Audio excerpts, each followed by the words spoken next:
একদিকে রয়েছে আর্জেন্টিনার মহাতারকা লিওনেল মেসি ও অন্যদিকে রয়েছে স্পেনের সুপারস্টার লামিন ইয়ামাল।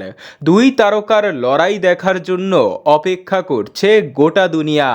দক্ষিণ আমেরিকার চ্যাম্পিয়ন আর্জেন্টিনা ও ইউরোপের চ্যাম্পিয়ন স্পেনের মধ্যকার ফিনালিসিমিয়া আয়োজন নিয়ে ইতিমধ্যে প্রাথমিক আলোচনা শুরু হয়েছে।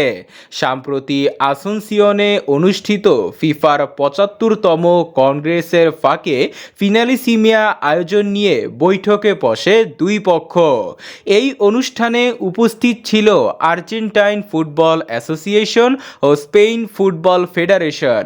দুই পক্ষই নিজেদের মতামত কনমেবল ও উয়েফার প্রতিনিধিদের কাছে জানিয়েছে। সে মিটিংয়ে জানা যায় এখনও ফিনালিসিমিয়ার ভেন্যু চূড়ান্ত হয়নি, তবে নির্দিষ্টভাবে জানানো হয়েছে ম্যাচটি দক্ষিণ আমেরিকায় হবে না। ইউরোপ ও যুক্তরাষ্ট্রকে সম্ভাব্য ভেন্যু হিসাবে বিবেচনা করা হচ্ছে।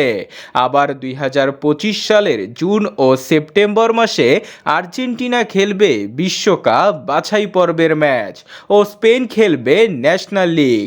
ফলে ঘন ঘন ম্যাচের মধ্যে ফিনালিসিমিয়া আয়োজন সম্ভব নয়। তবে সব পরিস্থিতি বিবেচনা করে ২০২৬ সালের মার্চ মাসে আয়োজন করার কথা রয়েছে। তাও চূড়ান্ত সিদ্ধান্ত আসবে দুই পক্ষের কোচের মতামতের ভিত্তিতে।